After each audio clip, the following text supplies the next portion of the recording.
So I say we move on to Okay. our second rock movie of the year, second rock sequel, Fast and Furious 6, with the new Wonder Woman, Gal Gadot, or Gadot.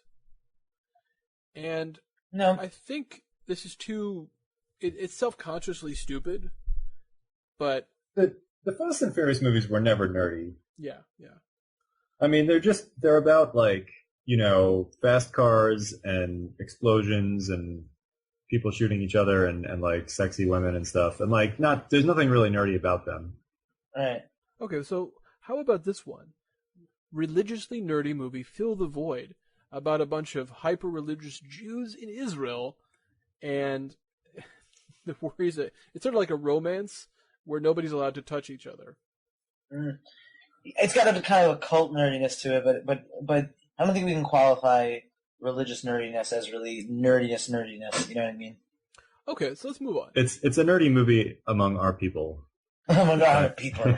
Yes. So there was something called Now You See Me, which is sort of like a magic movie, like about a bunch of magicians, with Michael Caine and Morgan Freeman and Woody Harrelson and Jesse Eisenberg, Isla Fisher, and it had a very Mark Ruffalo, the Hulk. It had a very slick look to it. It did really well, so much that they're actually making a sequel. Have either of you seen it? No. No, I didn't see it. I'm gonna have to say it's not really that nerdy. Even though there's a lot of sort of intelligence talked about in the movie, it's too slick. It's too, mainstream, if you will, to really be that nerdy. Ew. And I think we can also get past After Earth, which of course is just about, how hard it is to be Will Smith and his son. Except with sci-fi monsters or whatever, because come on.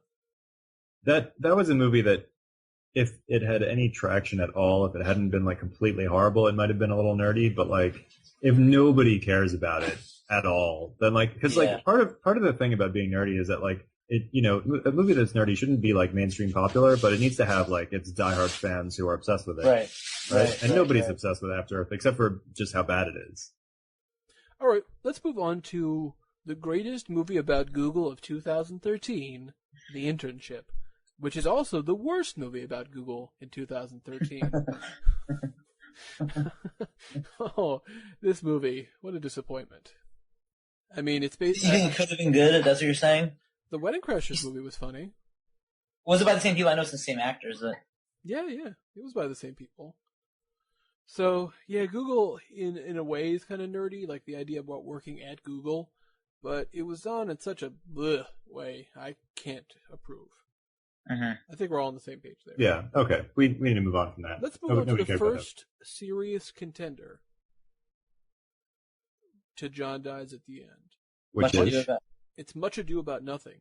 The black and white Shakespeare adaptation that's not really much of an adaptation at all, starring a bunch of Joss Whedon regulars and directed by Joss Whedon at his house as they were taking a break from filming The Avengers.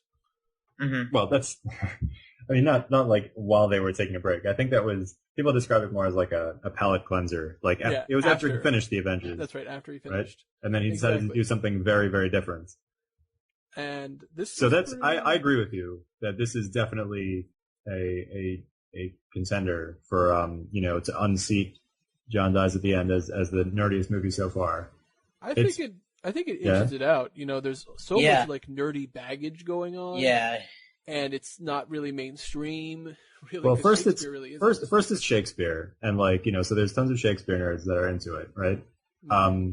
It's in black and white, which already makes it like a little bit pretentious. Of course, there's the whole Joss Whedon side to it, where it was directed by Joss Whedon. It has all of these friends of Joss Whedon who are people that have been in other Joss Whedon properties that if you like Joss Whedon, you'll recognize almost everyone in the movie. Yeah, there's one person who Joss Whedon cast for the first time in The Avengers, and just like, you're great. You're going to be one of the leads in this movie that I'm making in Shakespeare if you want to. Who was it? Clark Gregg? No. He was in a couple of things before that. Who are you talking about? No, the girl who plays... I always forget how to say her name. But who plays the main girl in Much Ado About Nothing? Okay. Hold on, let me try to load this up here. So yeah, you have the combination anyway of people who are into Shakespeare, people who are into Joss Whedon, which led to some people being like very, very obsessed with this movie. And it's definitely quite nerdy. All right, so I think this inches out John Dies at the end. Yeah. Just by a little bit, but I think it does. What do you say, Sam? I agree. I think All it does. Let's move on to another potentially nerdy property, Man of Steel. Now, obviously, it's another comic book movie, but on the other hand, it is kind of a mainstream one too, even though it's considered very disappointing by most people. Mm-hmm. It doesn't feel very nerdy to me. I mean, and I will say, I didn't watch the movie, although I did see several extended reviews of it, where people talked, basically like I know everything that happens in the movie, even without having watched it, and seeing a lot of video up from it. It doesn't feel nerdy. It's similar to like J.J. Abrams and Star Trek. Like if somebody takes something nerdy, I don't think and it's that bad. It's not as bad as that, but it's somebody taking something that's starts without being very nerdy, and they try to sort of make it very mainstream and sort of like tone down the nerdiness of it. Well, see, here's the thing. I feel like J.J. Abrams is more like, I like space movies. I really love Star Wars. You want to direct Star Trek? Like, yes. that's I don't think that's fair. I think it is fair. I don't think he said that he never saw any of the show or movie at all before directing that movie. He watched a bunch, he said, before that movie, but come on. Whereas Zack Snyder, I think, is a fan of Superman. Not just the movie, for sure. But like the comics. He for sure also. Is a fan. Yeah. Now, does that? I guess he gets some pointers for the whole Watchmen. Now, that being said, David Goyer, who was the main screenwriter, maybe not so much. Hard to say, because that guy, I feel like when he's not working directly with Christopher Nolan, it doesn't work as well. I have had some issues with that, but that being said, I don't think we can put it above Much Ado. No, I wouldn't.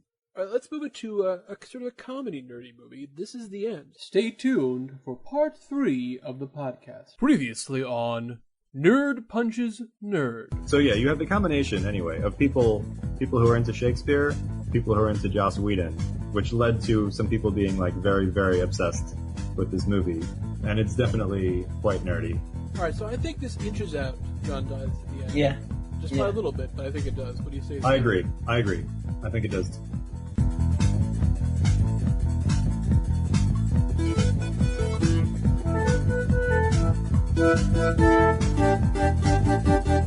All right, let's move it to a sort of a comedy nerdy movie. This is the end. Has anyone seen this? I haven't, so I can't really say anything about it, unfortunately. Okay, Ben, you've seen it. What do you think? Yeah, it was great. It's good. I wouldn't say it inches out inches out Much Ado About Nothing, but it definitely is. There are people who could get involved with the whole Apatow thing, or just that crew of comedic actors. The metafictional aspect of them playing hyper-fictionalized versions of themselves is definitely nerdy. But yes, agree, it's not as nerdy as anything else. All right, let's move on. What about World War Z, the zombie movie? Wait, what about My Little Pony? Yeah, come on, Jimmy, you guys know My Little Pony. Yeah. You thought you could get away with that one. You thought we were going to skip that one? Oh, sure. Did that actually get released in the theaters? That's just what it says in the list that you sent. It's included here on this list. Yeah, no, it was. It says in theaters beginning June 16th. It was just not a wide release, but yeah, about Equestria girls. Jesus. All right, fantastic. Oh, my goodness. That's If you're gonna count bronies, that actually starts to get kind of nerdy. No. I'll count bronies as being nerds. But bronies, because bronies are huge nerds. Yeah, but that doesn't make the movie nerdy. Sorry. No. Listen, I tried watching the show. It was well done for what it was. I didn't care to watch a single episode after the first. Cool. So, whatever. That's my recommendation for My Little Pony Friendship is Magic. All right. So what about World War Zombie, guys? World War Z. So we've talked about this movie, I think, on the podcast, possibly. I remember us talking about it. But anyway, the thing about World War Z is based on a book, and the book is very nerdy. because the book is written in a, as like sort of like in a serious way, but it's written in like this documentary style as like an oral history, totally straight, like basically documenting the history of the zombie war, the rise of the zombies and the battles against them, and like, but all done in this like strictly within this documentary style, which to me, it speaks of a kind of like dedication and like obsessiveness, which feels very nerdy. The movie was not like that at all. The movie had nothing to do with as far as I'm aware. I will admit I didn't see it, but from what I understand, it had nothing to do with the style of the book. And it was a zombie movie, and it was just like every other zombie movie, and it's no nerdier, like granted, like all zombie movies are a little bit nerdy, but it not any more than any other one. So that's my feelings on that movie. Okay. Fair enough. Okay. I think we can keep moving on. Yeah, we can skip, obviously, White House Down, considering we already talked about that. Okay, right. What about The Lone Ranger? Ooh. Disney's biggest disappointment of the year. I don't know. Lone Ranger, I guess. That's another one that I didn't see. I mean, the idea it seems kind of nerdy, potentially, but I don't know. Yeah, because who cares about the Lone Ranger? I mean, obviously the answer was not enough people. Yeah. But, that being said, Johnny Depp in Red Face? I don't know, guys. Yeah. Ooh, maybe a little. Ooh. All right, well, let's move on to another actual contender. Pacific Rim. Oh. Giant robots versus giant monsters. Yeah, that might do it. It's based on a video game, right? That is a serious contender. Directed by Guillermo del Toro. And not just directed by Guillermo del Toro, but directed by Guillermo del Toro specifically, explicitly in homage to like the old, Godzilla movies and movies of those style, and anime stuff that's like based off of that stuff. Right. Although I'm not as familiar with that. I know that that's true. Right. Was it based off a video game? No, it's not based off of anything. It's an original idea. It's an homage to all those things. So. But it's all about his love of those like old Japanese monster movies, and it's very nerdy. It is probably the nerdiest so far. Yeah, I would say so too. It's a tough call. I mean, I feel like if it was like really, really successful, I might be able to argue against it. But the truth is, it was only modestly successful. It was. I would say actually slightly disappointing in terms of its success. I actually didn't find the movie to be amazing. I liked it, but I thought that the characters weren't interesting enough. But that being said, I think just this concept, everything about it, the robots, the giant robots, the Guillermo del Toro, the monsters, that's pretty nerdy. So I think we'll grant that nerdiest so far. I would agree. Yeah. Let's move on to the biggest waste of talent of 2013, Grown Ups 2. That depends how you define talent. Okay, well, all right. So Steve Buscemi was in it, and so was Tim Meadows and John Lovitz. Okay, fair enough. For example, and a whole bunch of people. But those guys all had small roles, right? Yeah. It's basically a whole bunch of people. Like Andy Samberg was in it, and Taran Killam. A lot of people that are actually talented that just got in, got a paycheck, and left. It was like, oh, it's nice to give these guys some work. That's how I look at it. It's really nice, Adam Sandler, to give a bunch of your friends some money. But obviously the movie is, not good. But, I mean, come on. Right. All right. So let's move on to R.I.P.D.